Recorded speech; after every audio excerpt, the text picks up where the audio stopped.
How's it going, guys? Happy evening. Thought I'd make a little video showing a few little things that Matthew has to have.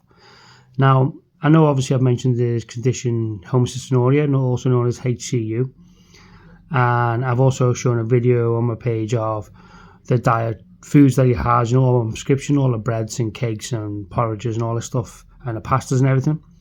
But that only makes a part of his diet. So he used to be allowed 15 grams of protein a day, which is virtually nothing. Now he's allowed 20. And them 20 grams of protein, they're also known as 20 exchanges. So what an exchange means is, you can imagine, for example, a packet of meat. Now, each slice of meat, 5 grams of protein. So one of them slices of meat, because it's 5 grams of protein, that's known as 5 exchanges. So we can have 4 slices of meat, and then that's his 20 exchanges for the day. And then he wouldn't be able to have anything else to eat, because although his other foods are on prescription, they still do have, some of them have a minimum amount of protein in it, which would then take him over the 20. So although he's allowed 20 exchanges, what they mean is we can exchange some of these for that, but not everything. Don't exchange everything. So you only exchange some. So we still try to keep it to about 15 of our own exchanges. So you'll give him 15 outside of his prescription foods, type of stuff. And then you can update that with the prescription foods to get it to the maximum of 20 grams of protein. So that's why these exchanges, what do you mean? So he can live off all of his prescription foods, but if you want to swap them for anything, that's what I mean, exchange it for something outside of that, then that's what you do. But, you still want to balance it out and make sure he's got enough food for the rest of the day. Like, you couldn't just give him, just a protein shake, which has got, 20 grams of protein, and then go, there you go, that's it for you for the day. Because you wouldn't be able to eat anything else then, because it's dangerous. So, my wife, she's really busy every single day. She's amazing. She will literally measure everything. She will count everything. She includes measurements for make sure he's got the right amount of nutrients, right amount of calories, all that stuff. The exchanges are counted up, and she writes it down on the side of the fridge every single day, because she tries to give him different meals either and everywhere as she can anyway. And to make sure he still gets his little treats. He still gets a little McDonald's and stuff like that, but obviously not the meat McDonald's, the vegetarian one, which do have very low protein content in them. So she still accounts for that. So she's really busy in the kitchen. But what else do we do? Because 20 grams of protein, it's not enough to make the body function. So how do we obviously mitigate that and ensure that he has the right nutrients and minerals and protein that his body needs? We get something like this to drink. It's called the HCU cooler. Now, this stuff here, I'll give you a quick read of actually the technical data of it. Just want to take my glasses off a minute.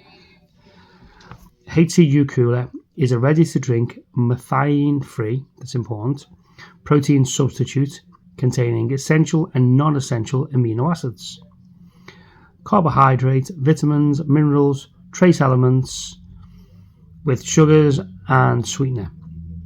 So yeah,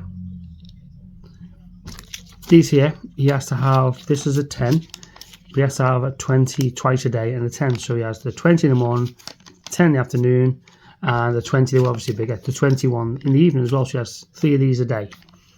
And they're what make up for what your body needs then. So it's basically a protein shake, with obviously a lot of other stuff in it, which helps him grow. It helps him grow like that we'd normally have. So yeah, that's what it has. Now, the ingredients, there's a lot of ingredients in this. I'm not going to go through the list of ingredients. You can't really see that there, but there's a lot of ingredients. And we get that sent to us. Well, my wife rings them out when she's running low on them. She contacts the chemist and stuff like that, and she says, put in a new prescription for these, because these are on prescription as well. These are prescription medical. Now, there's different types of them you can get. You can get them ones that we have, the ready-made drinks, which is what Matthew prefers, or you can get a powdered form. Now, with the ready-made drinks, there's only 2 different flavors, orange and red. Powder form, there's several different ones.